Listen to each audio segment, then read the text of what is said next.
오늘 뉴욕 증시는 1.7% 위로 치솟던 10년물 국채금리가 반락하면서 3대 지수 모두 상승 마감했습니다. 국채금리가 레벨을 낮추자 밸류에이션 부담으로 약세를 보였던 기술주들이 회복하는 모습이었는데요. 국채금리 움직임과 또 그에 따른 전략 세워보겠습니다. 레몬리서치 김민수 대표 연결돼 있습니다. 안녕하세요. 네, 안녕하십니까. 네, 최근 시장을 흔들었던 국채금리 상승세가 오늘은 좀 잠잠했습니다. 그 영향으로 특히 기술주가 강세를 보였는데요. 오늘 장은 어떻게 보셨나요? 네, 무엇보다 SLR이라고 하는 이 보완적 레버리지 비율이 완화되는 상황이 이제 종료가 됐음에도 불구하고 불확실성이 제거됐다라고 시장은 해석하고요. 네. 그와 함께 이제 금리가 안정되다 보니까 투자 심리가 회복되는 그런 과정 속에서 특히 이로 인해서 많이 밀렸던 IT 기술주가 강세를 보이는데요.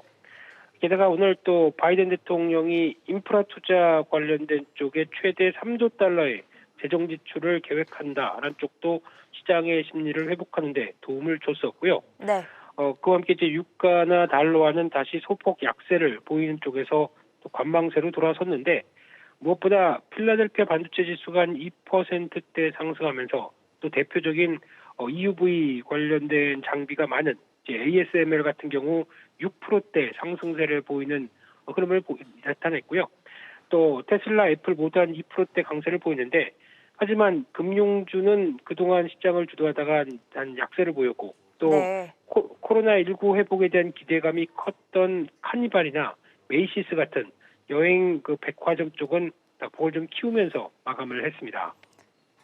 네, 그렇다면 이 국채금리 상승에 대한 내성이 좀 강해지고 있는 것 같기도 합니다. 기술주가 오르고 있으니까요. 하지만 네. 여전히 금리 움직임에 따라서 증시가 등락을 반복하고 있는 모습 계속해서 확인이 되는데 이번 주에도 이 국채금리에 영향을 끼칠 만한 변수들이 대기를 하고 있죠.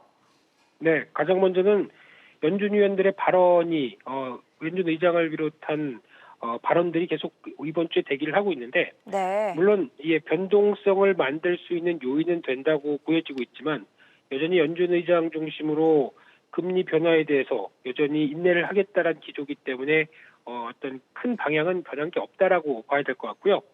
두 번째로 23일부터 25일까지 2년물부터 7년물까지 국채 입찰이 이어지고 있는데 물론 국채 입찰의 인기가 덜하다라고 해서 금리에 영향을 받을 수는 있겠지만은 어느 정도 구조적 변화란 정도로만 한계를 보일 수 있다는 점에 대해서 또 주목하셔야 될 것 같고요. 네.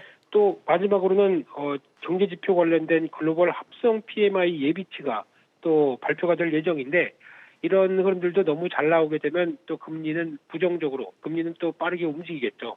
하지만 이런 부분들이 워낙 저희가 저금리 기조에 너무 젖어 있다 보니까 아무래도 빠르게 상승하는 정확하게는 회복한다고 봐야 될 것 같고요. 네. 이런 어떤 금리의 변화 때문에 위기감을 너무 느끼는 게 아닐까라는 생각들인데 아마 앞으로 시장은 금리 상승세란 부분들을 서서히 인정을 하는 분위기로 바뀔 것 같고요. 이를 어떤 견뎌내는 즉 경기가 회복되면서 나타나는 현상이다라는 데 대해서 견뎌내는 쪽에 무게를 실을 걸로 보여지고 있고요. 그 사이에 이어지는 변동성은 어느 정도 감내해야 된다라는 관점 쪽으로 시장이 어느 정도 맷집을 견디는 모습을 보여줄 것으로 기대하고 있습니다. 네, 이번 주에 이벤트가 많을 것으로 보이는데 시장이 어떻게 반응하는지를 확인해 보셔야겠습니다. 김민수 레몬리서치 대표였습니다.